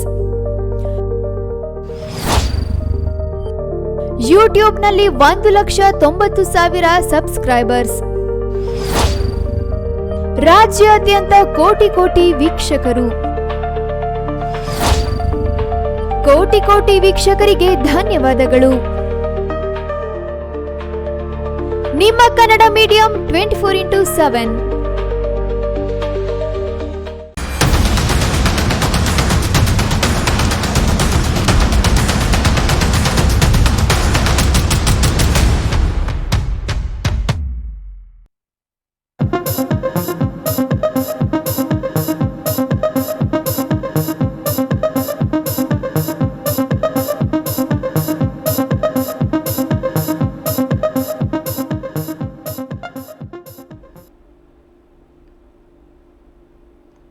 ವಿರಾಮದ ನಂತರ ನಮ್ಮವರ ನಮ್ಮ ಸುದ್ದಿಗೆ ಮತ್ತೊಮ್ಮೆ ಸ್ವಾಗತ. ದುಬೈ ಅಂತಾರಾಷ್ಟ್ರೀಯ ಕ್ರೀಡಾಂಗಣದಲ್ಲಿ ನಡೆದ ಭಾರತ ಮತ್ತು ಪಾಕಿಸ್ತಾನ ನಡುವಿನ ಏಷ್ಯಾ ಕಪ್ ಪಂದ್ಯದಲ್ಲಿ ಭಾರತ ಗೆಲುವಿನ ನಗೆ ಬೀರಿದೆ. ಟಾಸ್ ಗೆದ್ದು ಮೊದಲು ಬ್ಯಾಟಿಂಗ್ ಮಾಡಿದ ಪಾಕಿಸ್ತಾನ ನಿಗದಿತ ಓವರ್ನಲ್ಲಿ 9 ವಿಕೆಟ್ ನಷ್ಟಕ್ಕೆ 127 ರನ್ ಗಳಿಸಿತು. ಪಾಕ್ ನೀಡಿದ 128 ರನ್ಗಳ ಸುಲಭ ಗುರಿಯನ್ನು ಬೆನ್ನಟ್ಟಿದ ಭಾರತ 3 ವಿಕೆಟ್ ನಷ್ಟಕ್ಕೆ 131 ರನ್ ಬಾರಿಸುವ ಮೂಲಕ ವಿಜಯ ಪತಾಕೆ ಹಾರಿಸಿತು. ಭಾರತದ ಪರ ಅಭಿಷೇಕ್ ಶರ್ಮಾ ಮೊದಲ ಎಸೆತದಿಂದಲೇ ಸ್ಫೋಟಕ ಬ್ಯಾಟಿಂಗ್ ಆರಂಭಿಸಿದರು. ಪರಿಣಾಮವಾಗಿ ಭಾರತ ಉತ್ತಮ ಓಪನಿಂಗ್ ಪಡೆಯಿತು. 13 ಎಸೆತಗಳಲ್ಲಿ 2 ಸಿಕ್ಸರ್, 4 ಬೌಂಡರಿ ಸೇರಿದಂತೆ 31 ರನ್ ಬಾರಿಸಿ ಸೈಮ್ ಅಯೂಬ್ ಬೌಲಿಂಗ್ನಲ್ಲಿ ಅಭಿಷೇಕ್ ಶರ್ಮಾ ಔಟ್ ಆದರು. ಶುಭ್ಮನ್ ಗಿಲ್ ಬೇಗ ಔಟ್ ಆದರು. ಬಳಿಕ ಜೊತೆಯಾದ ಸೂರ್ಯಕುಮಾರ್ ಯಾದವ್ ಮತ್ತು ತಿಲಕ್ ವರ್ಮಾ ತಂಡದ ರನ್ ಗತಿ ಹೆಚ್ಚಿಸಿದರು. ಆದರೆ ತಿಲಕ್ ವರ್ಮಾ 31 ರನ್ ಗಳಿಸಿದ್ದಾಗ ಸೈಮ್ ಅಯೂಬ್ ಅವರ ಎಸೆತದಲ್ಲಿ ಬೌಲ್ಡ್ ಆಗಿ ಪೆವಿಲಿಯನ್ಗೆ ವಾಪಸ್ಸಾದರು. ನಂತರ ಸೂರ್ಯಕುಮಾರ್ ಅಜೇಯ 47 ಹಾಗೂ ಶಿವಮ್ ದುಬೆ ಅಜೇಯ 10 ರನ್ ಬಾರಿಸಿ ಭಾರತ ತಂಡವನ್ನು ಗೆಲುವಿನ ದಡ ಸೇರಿಸಿದರು. ಅಂತಿಮವಾಗಿ ಭಾರತ 15.5 ಓವರ್ನಲ್ಲಿ 3 ವಿಕೆಟ್ ನಷ್ಟಕ್ಕೆ 131 ರನ್ ಬಾರಿಸಿದೆ. ಪಾಕಿಸ್ತಾನ ಪರ ಸೈಮ್ ಅಯೂಬ್ 3 ವಿಕೆಟ್ ಪಡೆದರು. ಟಾಸ್ ವೇಳೆ ಮತ್ತು ಗೆದ್ದ ಬಳಿಕವೂ ಟೀಂ ಇಂಡಿಯಾದ ಆಟಗಾರರು ಹ್ಯಾಂಡ್ ಶೇಕ್ ಮಾಡಲಿಲ್ಲ. ಈ ಕುರಿತಂತೆ ಪಾಕಿಸ್ತಾನ ಆಟಗಾರರು ICCಗೆ ದೂರನ್ನು ಕೊಟ್ಟಿದ್ದಾರೆ. ಕ್ರೀಡಾ ಸ್ಫೂರ್ತಿಯನ್ನು ಭಾರತ ಮರೆತಿದೆ ಅಂಥೇಳಿ. ಸೂರ್ಯಕುಮಾರ್ ಯಾದವ್ ಅವರು ಇದನ್ನು ಪೆಹಲ್ಗಾವ್ನಲ್ಲಿ ದುರಂತದಲ್ಲಿ ಮಡಿದವರಿಗೆ ಅರ್ಪಿಸ್ತೇನೆ ಈ ಗೆಲುವನ್ನು ಅಂತ ಹೇಳಿದ್ದಾರೆ. ಆದರೆ ಭಾರತದಲ್ಲಿ ಇನ್ನೊಂದು ಚರ್ಚೆಯೂ ಸಹ ಇದೆ. ಭಾರತ ಪಾಕಿಸ್ತಾನ ಪಂದ್ಯವನ್ನು ಇಂಥ ಸಂದರ್ಭದಲ್ಲಿ ಆಡಲಿಕ್ಕೆ ಬಿಟ್ಟಿದ್ದೇಕೆ? ಆಪರೇಷನ್ ಸಿಂಧೂರ ನಿಂತಿದೆಯಾ? ಅದು ನಿಂತಿಲ್ಲ ಅಂಥೇಳಿ ಪ್ರಧಾನಿ ನರೇಂದ್ರ ಮೋದಿ ಅವರು ಹೇಳಿದರು. ಹಾಗಿದ್ರೆ ಭಾರತ ಪಾಕಿಸ್ತಾನ ಪಂದ್ಯವನ್ನು ಆಡಲಿಕ್ಕೆ ಯಾಕೆ ಅವಕಾಶ ಮಾಡಿಕೊಡ್ಲಾಯಿತು ಅಂತೇಳಿ ಹಲವರು ಪ್ರಶ್ನೆಯನ್ನು ಮಾಡ್ತಾ ಇದ್ದಾರೆ. BCCIಗೆ ದೂರ್ತಾ ಇದ್ದಾರೆ. ಯಾಕೆ ಭಾರತ ಪಾಕಿಸ್ತಾನ ಪಂದ್ಯವನ್ನು ಆಡಲಿಕ್ಕೆ ಅವಕಾಶವನ್ನು ಮಾಡಿಕೊಡ್ಲಾಯಿತು ಅಂತ ಪ್ರಶ್ನೆ ಮಾಡ್ತಾ ಇದ್ದಾರೆ. ಈ ಪಂದ್ಯ ರಾಜಕೀಯ ಚರ್ಚೆಗೂ ಸಹ ಕಾರಣ ಆಗಿದೆ. BJP ಈ ಪಂದ್ಯಕ್ಕೆ ಅವಕಾಶ ನೀಡಿದ್ದನ್ನು ಸಮರ್ಥಿಸಿಕೊಳ್ತಾ ಇದೆ. ಭಾರತ ಪಾಕಿಸ್ತಾನ ಈ ಆಟವನ್ನು ಕ್ರೀಡೆಯಾಗಿ ನೋಡಬೇಕು ಅಂತ ಹೇಳ್ತಾ ಇದೆ. ಆದರೆ ಪೆಹಲ್ಗಾವ್ ಇನ್ನೂ ಆಪರೇಷನ್ ಸಿಂಧೂರ್ ಜಾರಿಯಲ್ಲಿದ್ದಂಥ ಸಂದರ್ಭದಲ್ಲಿ ಈ ಪಂದ್ಯವನ್ನು ಆಡಲಿಕ್ಕೆ ಅವಕಾಶ ಮಾಡಿಕೊಟ್ಟಿದ್ದೇಕೆ ಅಂತ ವಿರೋಧ ಪಕ್ಷದವರು ಭಾರತ ಸರ್ಕಾರವನ್ನು ಮತ್ತು BCCIಯನ್ನು ಪ್ರಶ್ನೆ ಮಾಡ್ತಾ ಇದ್ದಾರೆ.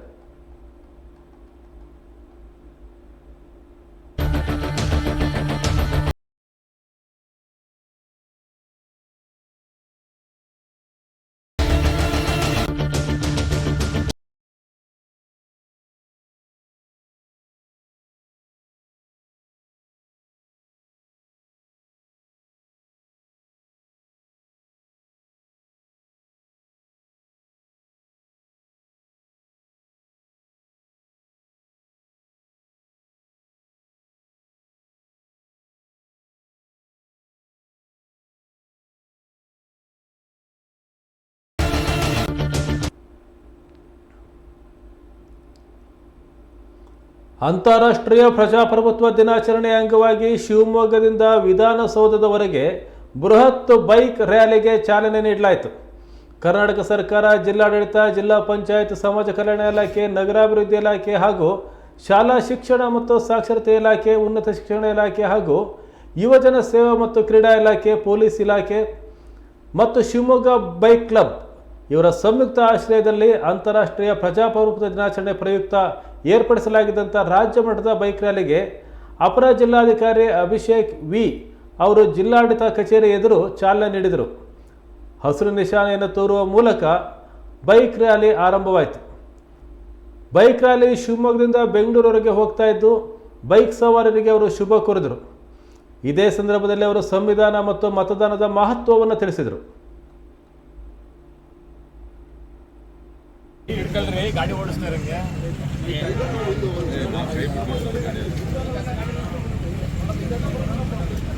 ಅಲ್ಲ, ನೀವು ಆ ಕಡೆ ಬೈಕಲ್ಲಿ ನಿಂತ್ಕೊಂಡು ಬೈಕಲ್ಲಿ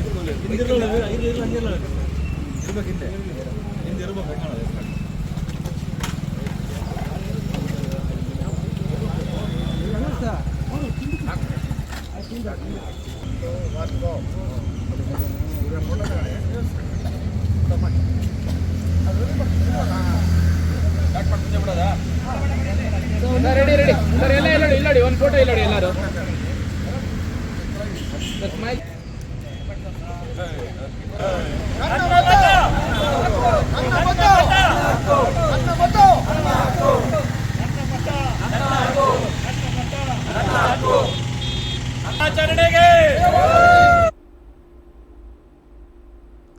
ಶಿವಮೊಗ್ಗದ ಪ್ರೇರಣಾ ಸಭಾಂಗಣದಲ್ಲಿ ಭಾರತೀಯ ಮಜ್ದೂರ್ ಸಂಘ ಕರ್ನಾಟಕದ 70ನೇ ವರ್ಷಾಚರಣೆಯ ಸಮಾರೋಪ ಹಾಗೂ ರಾಷ್ಟ್ರೀಯ ಕಾರ್ಮಿಕ ದಿನದ ನಿಮಿತ್ತ ಏರ್ಪಡಿಸಿದ್ದ ಕುಟುಂಬ ಸಂಗಮ ಸಮಾರಂಭವನ್ನು ಕೇಂದ್ರ ಅತಿ ಸಣ್ಣ ಮತ್ತು ಮಧ್ಯಮ ಕೈಗಾರಿಕಾ ಹಾಗೂ ಕಾರ್ಮಿಕ ಮತ್ತು ಉದ್ಯೋಗ ಖಾತೆ ರಾಜ್ಯ ಸಚಿವೆ ಶೋಭಾ ಕರಂದ್ಲಾಜೆ ಉದ್ಘಾಟಿಸಿದರು.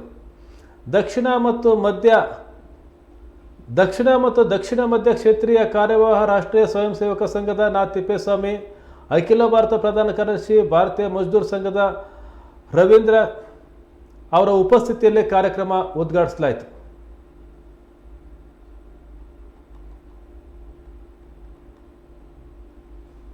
ಕಾರ್ಮಿಕ ಉದ್ಯೋಗದಾತರ ಒಂದು ವಿರೋಧಿಗಳ ಆಜ್ಞೆ ಕೈಗಾರಿಕಾ ಕುಟುಂಬದ ಸದಸ್ಯರು ಅಂದ್ಕೊಂಡು ಎಂಪ್ಲಾಯರ್ ಮತ್ತು ಎಂಪ್ಲಾಯಿ ಇಬ್ಬರೂ ಕೂಡ ಗೌರವಪೂರ್ವಕವಾಗಿ ಈ ದೇಶದ ಒಂದು ವಿಚಾರವನ್ನ ಎತ್ತರ ಮಟ್ಟಕ್ಕೆ ತೆಗೆದುಕೊಳ್ಳುವಂತಹ ಕೆಲಸವನ್ನ ನಮ್ಮ ಮಜ್ದೂರ್ ಸಂಘದಿಂದ ಆಗ್ತಾ ಇದ್ದು ನಾವೆಲ್ಲರೂ ಕೂಡ ಗಮನಿಸ್ತಾ ಇದ್ದೀವಿ. ವಿಶೇಷವಾಗಿ ಅವತ್ತು ದತ್ತಪಂತ ತೇಂಗಡಿಯವರವರು ಕಂಡಂತ ಕನಸು, ನಮ್ಮ BMS ನ ಉದ್ದೇಶ ಮತ್ತೆ ತತ್ವಗಳೇನಿದೆ, ಸ್ವದೇಶಿಗೆ ಆದ್ಯತೆಯನ್ನು ಕೊಡಬೇಕು, ಮೇಕ್ ಇನ್ ಇಂಡಿಯಾಕ್ಕೆ ಆದ್ಯತೆ, ಆತ್ಮನಿರ್ಭರ್ ಭಾರತದ ಘೋಷಣೆ ಆಗದೆ ದೇಶದ ಒಂದು ಹಿತಕ್ಕೋಸ್ಕರ ದೇಶೀಯ ಉತ್ಪನ್ನಗಳಿಗೆ ಆದ್ಯತೆಯನ್ನು ಕೊಡಬೇಕು ಅಂತ ಹೇಳಿ ಅವತ್ತು 70 ವರ್ಷಗಳ ಕೆಳಗೆ ನೀವೇನ್ ಕನಸನ್ನ ಕಂಡಿದ್ರಿ, ಇವತ್ತು ಸನ್ಮಾನಿಸಿದ ನರೇಂದ್ರ ಮೋದಿಜಿಯವರ ಸರ್ಕಾರದಲ್ಲೂ ಕೂಡ ಈ ತತ್ವವನ್ನ ಮೋದಿಜಿಯವರು ಕೂಡ ಸರ್ಕಾರದ ಕಾರ್ಯಕ್ರಮಗಳ ಅಳವಡಿಸಿಕೊಂಡು ಇವತ್ತು ಆ ಎಲ್ಲ ತತ್ವಗಳನ್ನ ಒಂದು ಎತ್ತರದ ಶಿಖರ ಮಟ್ಟಿಗೆ ತೆಗೆದುಕೊಡುವಂತ ಒಂದು ಪ್ರಯತ್ನ ಇವತ್ತು ಕೇಂದ್ರ ಸರ್ಕಾರದಿಂದ ಇವತ್ತು ಆಗ್ತಾ ಇದೆ ಅಂತ ಕೂಡ ಇವತ್ತು ಅತ್ಯಂತ ಹೆಮ್ಮೆಯಿಂದ ಸಂದರ್ಭದಲ್ಲಿ ನಾನು ಹೇಳಲಿಕ್ಕೆ ಇಚ್ಛೆ ಪಡ್ತೇನೆ. ಇವತ್ತು ಅನೇಕ ಸವಾಲುಗಳು ನಮ್ಮ ಕಣ್ಮುಂದಿದೆ. ವಿಶೇಷವಾಗಿ ಕಾರ್ಮಿಕ ಬಂಧುಗಳು ಒಂದು ಭವಿಷ್ಯದ ಒಂದು ಸವಾಲುಗಳಲ್ಲಿ ಈಗ ಆಲ್ರೆಡಿ ಇವತ್ತು ಚರ್ಚೆ ಆಗ್ತಾ ಇದೆ. ಆರ್ಟಿಫಿಷಿಯಲ್ ಇಂಟೆಲಿಜೆನ್ಸ್ ಬಗ್ಗೆ ಸಾಕಷ್ಟು ಚರ್ಚೆ ಆಗ್ತಾ ಇದೆ. ರಿಜಿಸ್ಟ್ರೇಷನ್ ಮಾಡಿಸೋಕ್ಕೋಸ್ಕರ ಲಂಚ, ಇನ್ನೊಂದು ಸರ್ಕಾರ ಕೊಡುವಂತಹ ಅನೇಕ ಯೋಜನೆಗಳು ಏನೋ ಒಂದು ಜೋಬಿಂದ ಕೊಡ್ತಿದೀವಿ ಅನ್ನೋ ರೀತಿಯಲ್ಲಿ ಮಧ್ಯ ಮಿಸ್ಗೈಡ್ ಮಾಡುವಂತಹ ಅನೇಕ ಸಂಘ ಸಂಸ್ಥೆಗಳು ಕೂಡ ತುಂಬಾ ಬೇರೆ ಬೇರೆ ಸಂಸ್ಥೆಗಳು ಒಳ್ಳೆ ಕೆಲಸನೂ ಕೂಡ ಮಾಡ್ತಾ ಇದೆ. ತಪ್ಪು ದಾರಿ ಮುಖಾಂತರ, ಭ್ರಷ್ಟಾಚಾರ ಮುಖಾಂತರ ನಿಮ್ಮನ್ನ ಕಿತ್ತಿರುವಂತಹ ಅನೇಕ ಸಂಘ ಸಂಸ್ಥೆಗಳು ಇದೆ. ಮಧ್ಯಾಹ್ನ 3 ಗಂಟೆ ಸುಮಾರಿಗೆ ಉಡುಪಿಯ ಶ್ರೀಕೃಷ್ಣ ಮಠದಲ್ಲಿ ವಿಟ್ಲಪಿಂಡಿ ಮಹೋತ್ಸವ ನಡೆಯಿತು. ನವಗ್ರಹ ಕಿಂಡಿ ಎದುರು ಭಕ್ತರಿಗೆ ಅರ್ಘ್ಯ ಪ್ರದಾನಕ್ಕೆ ವ್ಯವಸ್ಥೆ ಮಾಡಲಾಗಿದೆ. ನಿನ್ನೆ ಮಧ್ಯರಾತ್ರಿ ಶ್ರೀಕೃಷ್ಣನಿಗೆ ಮತ್ತು ಚಂದ್ರನಿಗೆ ಪರ್ಯಾಯ ಶ್ರೀಗಳಿಂದ ಅರ್ಘ್ಯ ಸಮರ್ಪಿಸಲಾಯಿತು. ರಥದಲ್ಲಿ ಮೃಣ್ಮಯ ಮೂರ್ತಿಯನ್ನಿಟ್ಟು ವೈಭವದ ರಥೋತ್ಸವ ನಡೆಯಲಿದೆ.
ಕಳೆದ ವಾರಾಂತ್ಯದಲ್ಲಿ ತುಸು ತಗ್ಗಿದ್ದ ಚಿನ್ನದ ಬೆಲೆ ಇಂದು ಸಹ ಅಲ್ಪ ಇಳಿಕೆ ಕಂಡಿದೆ. 10,190 ರೂಪಾಯಿ ಇದ್ದ ಚಿನ್ನದ ಬೆಲೆ 10 ರೂಪಾಯಿ ತಗ್ಗಿದ್ದು 10,180 ರೂಪಾಯಿ ಆಗಿದೆ. ವಿದೇಶಗಳಲ್ಲಿ ಹೆಚ್ಚಿನ ಕಡೆ ಇದರ ಬೆಲೆಯಲ್ಲಿ ಇವತ್ತು ವ್ಯತ್ಯಯ ಆಗಿಲ್ಲ. ಇನ್ನು ವಾರಾಂತ್ಯದಲ್ಲಿ ಹೊಸ ದಾಖಲೆ ಬರೆದಿದ್ದ ಬೆಳ್ಳಿ ಬೆಲೆ ಇವತ್ತು ಸ್ಥಿರವಾಗಿದೆ.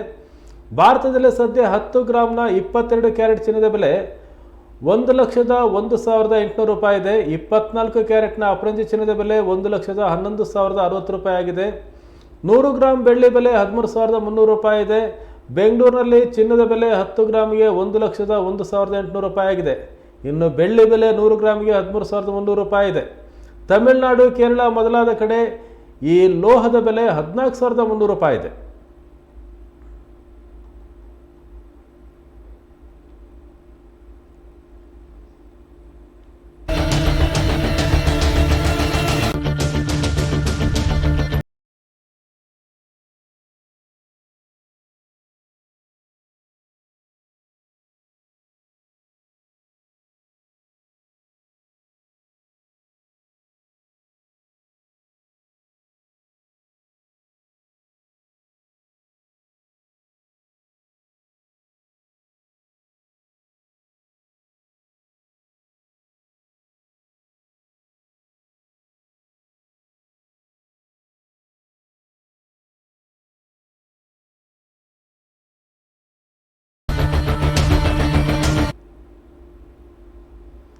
ಶಿವಮೊಗ್ಗ ನಗರದ ವಾರ್ಡ್ 34ರ ಶ್ರೀ ದತ್ತ ಆಶ್ರಮ ಹಾಗೂ ಅದರ ಸುತ್ತಮುತ್ತಲಿನ ಪ್ರದೇಶಗಳಿಗೆ ಶಾಸಕ ಚನ್ನಬಸಪ್ಪ ಅವರು ಭೇಟಿ ನೀಡಿದ್ದಾರೆ. ಸ್ಥಳೀಯರ ಸಹಕಾರದೊಂದಿಗೆ ರಸ್ತೆ ಅಭಿವೃದ್ಧಿ ಕಾರ್ಯಗಳ ಅಗತ್ಯತೆ ಹಾಗೂ ಸ್ಥಳೀಯ ನಿವಾಸಿಗಳ ಸಮಸ್ಯೆಗಳನ್ನು ಶಾಸಕರು ಆಲಿಸಿದರು. ಇದೇ ಸಂದರ್ಭದಲ್ಲಿ ಪಾಲಿಕೆ ಹಾಗೂ ಸೂಡಾ ಅಧಿಕಾರಿಗಳು, ಸ್ಥಳೀಯ ಮುಖಂಡರು, ನಿವಾಸಿಗಳು ಉಪಸ್ಥಿತರಿದ್ದರು.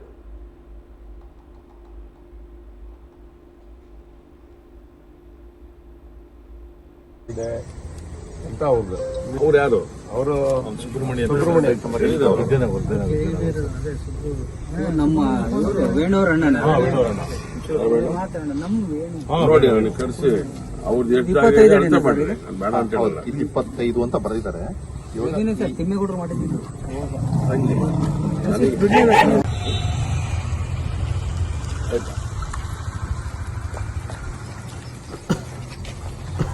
ನೋಡಾದ್ರೆ ಈ ರಸ್ತೆ ಇಲ್ಲಿಂದ ಈಗ ರಸ್ತೆ ಬಂದಿದೆ. ಇದು ಬೇಜ್ ಮತ್ತು ರಸ್ತೆ ಮೇನ್ ರೋಡು. ಅಲ್ಲಿಂದ ನಮಗೆ ರಸ್ತೆ ಬಿಟ್ಟಿದ್ದ ಪ್ಲಾನ್ ಈಗ ಬಂದು ಹಿಂಗೆ ಹೊರಗೆ ಬಂದಿರೋ ಇಲ್ಲಿಂದ ನಮ್ಗೆ ಇರೋದು ರಸ್ತೆ ಮಾಡ್ಕೊಡ್ತೀವಿ ಅಂತ ಹೇಳಿದ್ರು. ಅಪ್ಪ ಸ್ಯಾಂಕ್ಷನ್ ಆಗಿದ್ದು ಮಾಡ್ಕೊಡ್ತಾ ಇಲ್ಲ. ಮಾಡ್ಕೊಡ್ತಾ ಅಂದ್ರೆ ತಡೆ ಹಿಡಿತಾರೆ. ಇದು ಪ್ರೈವೇಟ್ ರೆವಿನ್ಯೂ ಪ್ಲಾನ್. ಹೌದು, ಪ್ಲಾನ್ ಹೋಗಿಲ್ಲ. ಇಲ್ಲಿಂದ ತೋರಿಸ್ಕೊತಾರೆ. ಅಲ್ಲ, ಇದು ಸರ್ವಿಸ್ ಸಿಗ್ತದೆ. ಇದರಲ್ಲಿ ಖರಾಬ್ ಏನು ಇಲ್ಲ. ಇದರಲ್ಲಿ ಖರಾಬ್ ಕಡೆ ಏನಿಲ್ಲ. ಹಾಗಾಗಿ ಇದರಲ್ಲಿ ನಾವು ರೆವಿನ್ಯೂ ಇದರಲ್ಲಿ ನಕಾಶೆ ಖಂಡಿತ ಆಗಿಲ್ಲ. ಆದರೆ ಈ ಓನರು ಸಾಗರದ ಸಮಗ್ರ ಅಭಿವೃದ್ಧಿಗೆ ಹಣದ ಯಾವುದೇ ಕೊರತೆ ಇರೋದಿಲ್ಲ. 8 ಕಿಲೋಮೀಟರ್ ಹೈವೇ ಕಾಮಗಾರಿ ಮಾರ್ಚ್ ತಿಂಗಳಲ್ಲಿ ಪೂರ್ಣಗೊಳ್ಳುತ್ತೆ. ಪಟ್ಟಣದಲ್ಲಿ ಸುಂದರವಾದ ಠಾಗೋರ್ ಸಭಾಭವನ ನಿರ್ಮಾಣ ಮಾಡಲಾಗುವುದು. ಸೊರಬ ರಸ್ತೆ ಅಗಲೀಕರಣಕ್ಕೆ ಸರ್ವೆ ಕಾರ್ಯ ಮುಗಿದಿದ್ದು, ಸುಸಜ್ಜಿತ ಫುಡ್ ಕೋರ್ಟ್ ನಿರ್ಮಾಣಕ್ಕೆ ಟೆಂಡರ್ ಕರೆಯಲಾಗಿದೆ ಅಂತ ಶಾಸಕ ಗೋಪಾಲಕೃಷ್ಣ ಬೇಡೂರು ತಿಳಿಸಿದ್ದಾರೆ. ಸಾಗರದಲ್ಲಿ ಸುದ್ದಿಗಾರರೊಂದಿಗೆ ಮಾತನಾಡಿದ ಅವರು, ಸಾಗರದ ಸರ್ಕಾರಿ ಆಸ್ಪತ್ರೆಯನ್ನು ಮೇಲ್ದರ್ಜೆಗೆ ಏರಿಸಲಾಗ್ತಾ ಇದೆ. 134 ಕೋಟಿ ರೂಪಾಯಿ ಬಿಡುಗಡೆಯಾಗಿದೆ. ಸಾಗರ ಮತ್ತು ಕಾರ್ಗಲ್ ನಗರಗಳಿಗೆ ದಿನದ 24 ಗಂಟೆಯೂ ಕುಡಿಯುವ ನೀರಿಗಾಗಿ 210 ಕೋಟಿ ರೂಪಾಯಿ ಬಿಡುಗಡೆಯಾಗಿದೆ. ರಾಜ್ಯ ಹೆದ್ದಾರಿ ಅಭಿವೃದ್ಧಿಗೆ 25 ಕೋಟಿ, ಪ್ರಗತಿಪಥ ರಸ್ತೆ ಅಭಿವೃದ್ಧಿಗೆ 30 ಕೋಟಿ, ಸಾಗರ ಸರ್ಕಾರಿ ಬಸ್ ನಿಲ್ದಾಣದ ಅಭಿವೃದ್ಧಿಗೆ 4 ಕೋಟಿ ಬಿಡುಗಡೆ ಮಾಡಲಾಗಿದೆ ಅಂತ ಮಾಹಿತಿ ಕೊಟ್ಟಿದ್ದಾರೆ.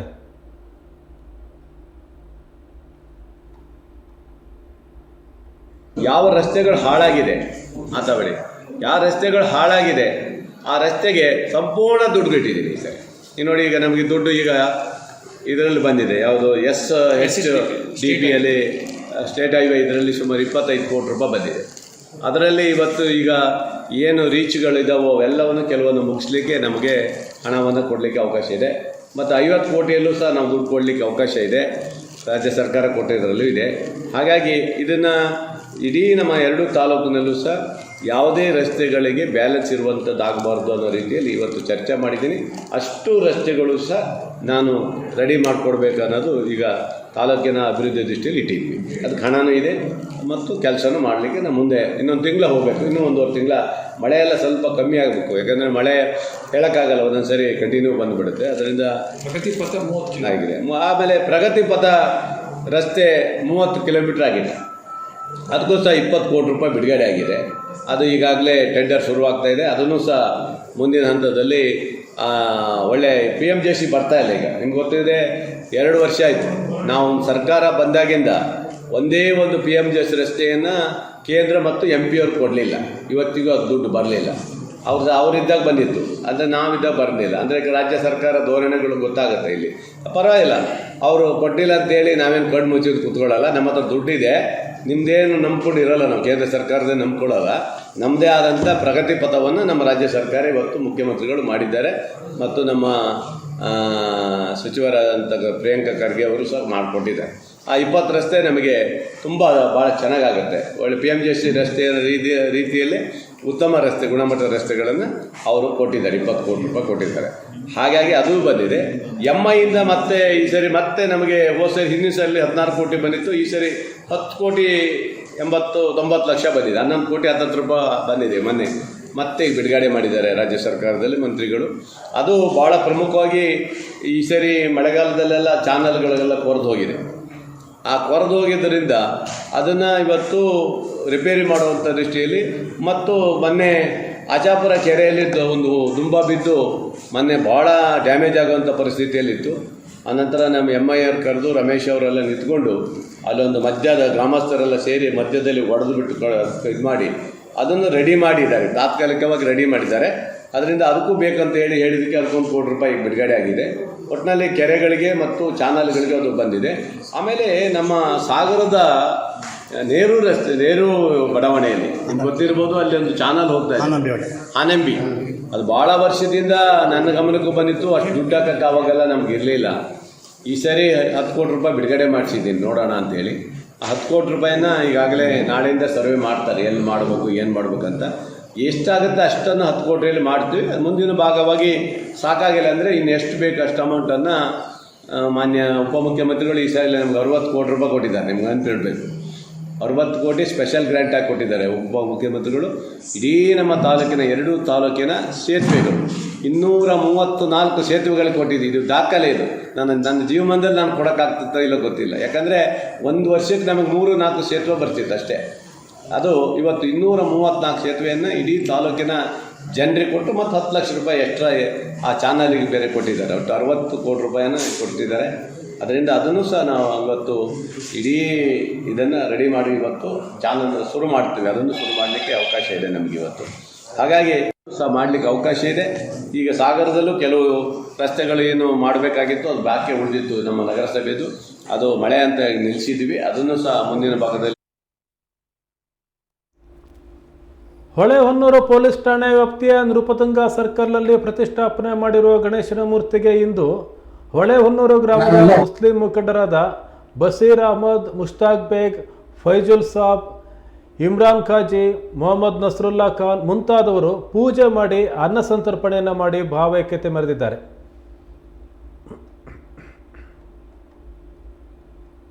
ಅಂತ ಆದ್ರೆ ಇವತ್ತು ನಾವೆಲ್ಲ ದೂರ ಆಗೋ ಸಂದರ್ಭ ಆಗ್ತಿದೆ. ಅಪ್ಪ ಆ ಗಣಪತಿಗೂ ಇದನ್ನ ನೋಡ್ತಾ ಇದ್ರೆ ಇಷ್ಟ ಆಗ್ತಿರಲ್ಲ.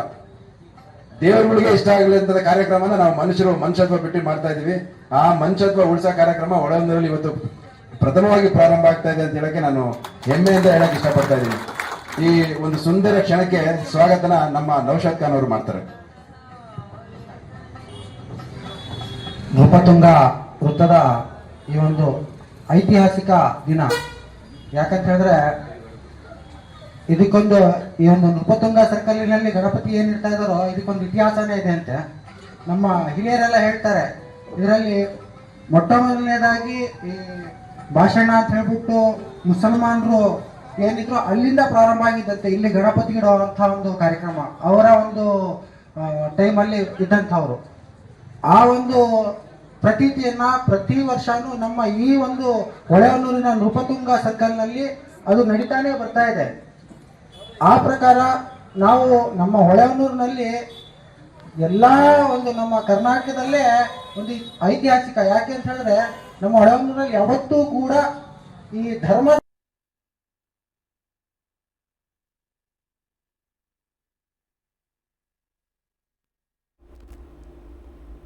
ಪ್ರಜಾಪ್ರಭುತ್ವ ರಾಷ್ಟ್ರದ ಸರ್ವಾಧಿಕಾರಿ ಅಧ್ಯಕ್ಷ ಡೊನಾಲ್ಡ್ ಟ್ರಂಪ್ ಭಾರತದಿಂದ ಆಮದಾಗುವ ವಸ್ತುಗಳಿಗೆ ಶೇಕಡ 25 ಮತ್ತು ರಷ್ಯಾದಿಂದ ತೈಲ ಖರೀದಿ ಮಾಡ್ತಾ ಇರೋದ್ರಿಂದ ಪುನಃ ಶೇಕಡ 25ರಷ್ಟು ಒಟ್ಟು ಶೇಕಡ 50ರಷ್ಟು ಆಮದು ತೆರಿಗೆ ವಿಧಿಸಿದ್ದಾರೆ.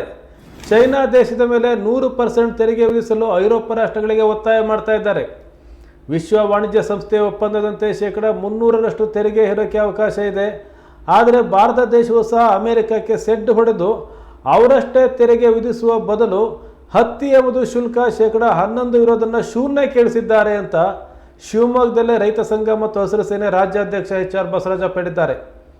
ಅವರ ಅಧ್ಯಕ್ಷತೆಯಲ್ಲಿ ನಡೆದ ರಾಜ್ಯ ಸಮಿತಿ ಸಭೆಯಲ್ಲಿ ಅವರು ಮಾತನಾಡಿದರು. ದೇಶೀಯ ಕಾರ್ಖಾನೆಗಳಿಗೆ ಅನುಕೂಲ ಮಾಡಿಕೊಡುವ ಉದ್ದೇಶ ಅಂತ ಹೇಳ್ತಾ ಇದ್ದಾರೆ. ಆದರೆ ಈಗಾಗಲೇ ಕರ್ನಾಟಕದಲ್ಲಿ 35 ಲಕ್ಷ ಎಕರೆಯಲ್ಲಿ ಹತ್ತಿ ಬೆಳೀತಾ ಇದ್ದಾರೆ. SMP-ಗಿಂತ ಕಡಿಮೆ ಬೆಲೆಗೆ ಮಾರಾಟ ಮಾಡ್ತಿದ್ದಾರೆ. ಇನ್ನು ಮುಂದೆ ಯುರೋಪ್ ದೇಶಗಳ ಕುಲಾಂತರಿ ಹತ್ತಿ ನಮ್ಮ ದೇಶಕ್ಕೆ ಬಂದು ನಮ್ಮ ಸಂಪೂರ್ಣ ಹತ್ತಿ ಬೆಳೆಗಾರರು ಬೆಲೆ ಕುಸಿತದಿಂದ ಕಂಗಾಲಾಗ್ತಾರೆ. ಕರ್ನಾಟಕದಲ್ಲೇ ಹೈನುಗಾರಿಕೆ ರೈತರ ಕೃಷಿ ಕಾರ್ಮಿಕರ ಮುಖ್ಯ ಕಸುಬು. ಇದರಿಂದಲೇ ಜೀವನ ನಡೆಸ್ತಾ ಇದ್ದಾರೆ. ಈಗಲೂ ಹೊರ ದೇಶಗಳಿಂದ ಹೈನೋದ್ಯಮದ ವಸ್ತುಗಳನ್ನು ನಮ್ಮ ದೇಶಕ್ಕೆ ತರ್ತಾ ಇರೋದ್ರಿಂದ ಹೈನೋದ್ಯಮ ಕೂಡ ನಾಶವಾಗ್ತಾ ಇದೆ. ನಮ್ಮಲ್ಲೇ ತಯಾರಾಗುವ ಗಾರ್ಮೆಂಟ್ ಸಿದ್ಧ ಉಡುಪುಗಳ ಮೇಲೆ ಶೇಕಡ 100 ತೆರಿಗೆ ಹಾಕಿರೋದ್ರಿಂದ ಗಾರ್ಮೆಂಟ್ ಕಾರ್ಖಾನೆ ಮುಚ್ಚುವ ಪರಿಸ್ಥಿತಿ ಬಂದಿದೆ. ಕರಾವಳಿಯ ಮುಖ್ಯ ಕಸುಬು ಸಿಗಡಿ ಮೀನು. ಇದರಿಂದಲೇ ಸಾಕಷ್ಟು ಜನ ಜೀವನ ನಡೆಸ್ತಾರೆ. ಇದರ ರಫ್ತು ಆಗೋದು ನಿಲ್ಲೋದ್ರಿಂದ ಅವರೂ ಸಹ ಬೀದಿಗೆ ಬರ್ತಾರೆ ಅಂತ ಆತಂಕವನ್ನು ವ್ಯಕ್ತಪಡಿಸಿದರು. ಬೇರೆ ಬೇರೆ ಬದನೆಕಾಯಿನ ಒಂದು ವರ್ಷದ ಕುಲಾಂತರಿ ಮಾಡಬಾರ್ದು ಅಂತ. ಕುಲಾಂತರಿ ಮಾಡಿದ್ರೆ ಜೈವ ವೈವಿಧ್ಯ ಹಾಳಾಗುತ್ತೆ, ಪರಿಸರ ಹಾಳಾಗುತ್ತೆ, ಆರೋಗ್ಯದ ಮೇಲೆ ಪರಿಣಾಮ ಬೀಳುತ್ತೆ. ಕುಲಾಂತರಿ ಆಹಾರ ಪದಾರ್ಥಗಳನ್ನು ಊಟ ಮಾಡಿದ್ರೆ ವಯಸ್ಸಿಗೆ ಬರೋದ್ರಿಂದ ಮುಂಚೆನೆ ಹೆಣ್ಮಕ್ಳು ವಯಸ್ಸಿಗೆ ಬಂದ್ರೆ ಏನೇನು ಪರಿಣಾಮ ಆಗುತ್ತೋ ಅದಾಗುತ್ತೆ. ವಯಸ್ಸಿಗೆ ಬರೋದ್ರಿಂದ ಮುಂಚೆನೆ ಗಂಡು ಮಕ್ಕಳಿಗೆ ಮೀಸೆ ಗಡ್ಡ ಇವೆಲ್ಲ ಏನು ವಯಸ್ಸು ಬಂದ್ರೆ ಏನಾಗುತ್ತೋ ಅದೆಲ್ಲ ಪರಿಣಾಮ ಆಗುತ್ತೆ. ಮತ್ತೆ ಅಷ್ಟೇ ಅಲ್ಲ, ಪರಿಸರ ಮೇಲೂ ಹಾಳಾಗುತ್ತೆ. ಅದರ ಪರಾಸ್ಪರ್ಶ ಬೇರೆ ಬೇರೆ ಬೆಳೆಗಳ ಮೇಲೆ ಹೋಗಿ ನಮ್ಮ ಬೆಳೆಗಳ ಮೇಲೂ ಪರಿಣಾಮ ಆಗುತ್ತೆ. ಕುಲಾಂತರಿ ತಳಿ ಬೇರೆ ಬೇರೆ ದೇಶದಲ್ಲಿ ನಿಷೇಧ ಮಾಡಿದ್ದಾರೆ. ನಾವು ಬೆಳಿಬಾರದು ಅಂತ ಹೇಳಿ ಕುಲಾಂತರಿ ತಳಿ ಬೆಳಿಬಾರದು ಅಂತಾನೆ ಕೂಡ ಒಂದು ದೊಡ್ಡ ಪ್ರಮಾಣದಲ್ಲಿ ಚಳುವಳಿಯಾಗಿದೆ. ಆದ್ರೆ ಆ ಕುಲಾಂತರಿ ಹತ್ತಿ ಇವತ್ತು ನಮ್ಮ ದೇಶದೊಳಗಡೆ ಬೆಳೀತಾ ಇದೆ, ಬರ್ತಾ ಇದೆ. ಇವತ್ತು ಬೇರೆ ದೇಶದಲ್ಲಿಂದ ನಮಗೆ ಹೇಗೆ ಅರ್ಧ ದರದಲ್ಲಿ ಆಹಾರ ಉತ್ಪನ್ನ ಆಗಿರ್ಬೋದು, ಹೈನೋದು ಉತ್ಪನ್ನ ಆಗಿರ್ಬೋದು, ಬೇರೆ ಬೇರೆ ಅಗ್ರಿಕಲ್ಚರ್ ಪ್ರಾಡಕ್ಟ್ ಅನ್ನ ಹೇಗೆ ಅರ್ಧ ದರದಲ್ಲಿ ಕೊಡ್ತಾರೆ ಅಂತ ಹೇಳಿದ್ರೆ, ಇವತ್ತು ಜಪಾನ್ ದೇಶ 72% ಸಬ್ಸಿಡಿ ಕೊಡುತ್ತಾರೆ ರೈತರಿಗೆ. ಅವೇನ್ ಮಾಡ್ತಾರೆ ಅಂದ್ರೆ ಬೆಳೆದ ಉತ್ಪನ್ನಗಳನ್ನ ಅರ್ಧ ದರದಲ್ಲಿ ತಂದು ಡಂಪ್ ಮಾಡ್ತಾರೆ, ಅರ್ಧ ದರದಲ್ಲಿ ತಂದು ಮಾರಾಟ ಮಾಡ್ತಾರೆ. ಯಾರು? ಆ ದೇಶದವರು.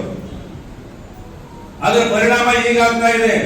ನಮ್ಮ ದೇಶದ ಯಾವ ರಾಗಿ ಕೊಳ್ಳೋರಿಲ್ಲ, ಜೋಳ ಕೊಳ್ಳೋರಿಲ್ಲ, ಹತ್ತಿ ಕೊಳ್ಳೋರಿಲ್ಲ, ಭತ್ತ ಕೊಳ್ಳೋರಿಲ್ಲ, ಸೂರ್ಯಕಾಂತಿ ಕೊಳ್ಳೋರಿಲ್ಲ, ಕಡಲೆಕಾಯಿ ಕೊಳ್ಳೋರಿಲ್ಲ, ತೊಗರಿ ಕೊಳ್ಳೋರಿಲ್ಲ, ಯಾವ ಕೊಳ್ಳೋರಿಲ್ಲ. ಯಾಕೆ ಅಂತ ಅಂದ್ರೆ ಬೇರೆ ದೇಶದಿಂದ ನಮ್ಮ ದೇಶಕ್ಕೆ ಡಂಪ್ ಮಾಡ್ತಾ ಇದ್ದಾರೆ. ಅವ್ರು ಸಬ್ಸಿಡಿ ಕೊಡ್ತಾರೆ, ಬೆಳೀತಾರೆ,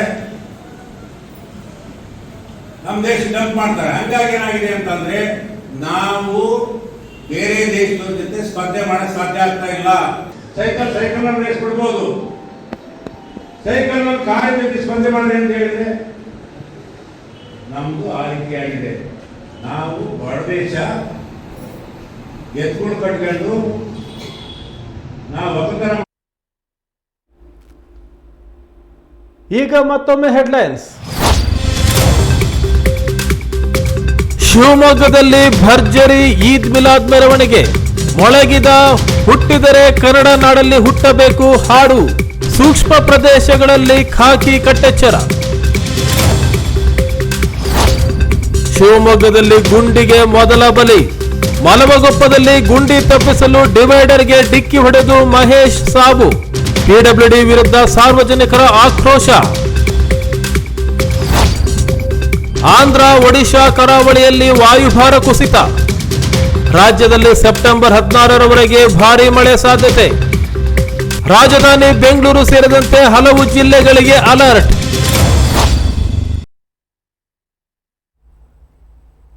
ಇದು ಈ ಹೊತ್ತಿನ ವಿಶೇಷ.